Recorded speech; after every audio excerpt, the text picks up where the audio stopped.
रहस्यमयी कमरे में बूढ़ा आदमी, जिसकी आंखों में प्राचीन ज्ञान चमक रहा था, आर्यन को एक भयावह आदेश देता है। तुम्हारे भीतर की शक्ति तुम्हारे भय और इच्छा से जुड़ी है, तुम्हें इसका उपयोग करना चाहिए। बूढ़ा व्यक्ति गंभीरता से कहता है। आर्यन अपनी परछाई को शीशे में देखता है। डरा हुआ एक अलग भयावह इकाई उसे घूर रही है। एक मंद रोशनी वाले कमरे में आर्यन एक अलंकृत दर्पण के सामने खड़ा है। उसकी निगाहें कांच के भीतर अपने संघर्षरत हमशक्ल पर टिकी हैं। वह गहरी स्थिर सांस लेता है। उसके हाथों से एक नरम नीली ऊर्जा निकलती है जो दर्पण की सतह की ओर बढ़ती है। जैसे ही डोपेलगैंगर विरोध में मुड़ता है, आर्यन की अटूट शक्ति तेज हो जाती है। लोगों के बीच संबंध मजबूत होता है। एक शक्तिशाली अनदेखी शक्ति मुझे खींचती है। मेरे डोपेलगैंगर को दर्पण की चमकती गहराई में खींचती है।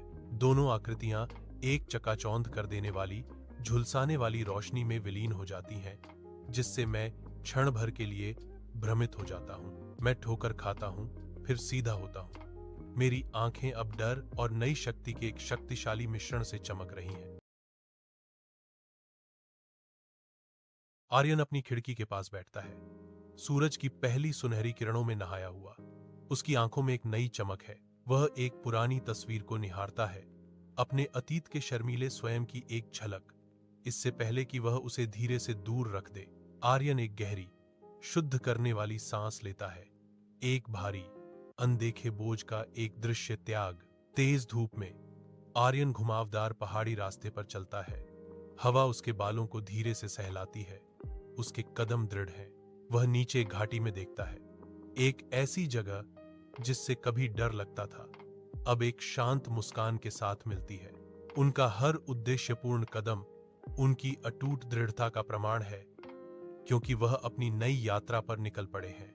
आर्यन अपनी डेस्क पर बैठा है, हाथ में कलम लिए।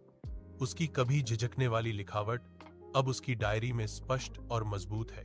वह अपनी यात्रा का वृत्तांत करता है, भय का सामना करता है और अपनी आत्मा में अदम्य साहस का निर्माण करता है। डायरी बंद करते ही उनके होठों पर एक कोमल मुस्कान आ जाती है। उनकी आंखों में भविष्य के लिए एक नई उज्ज्वल आशा झलकती है।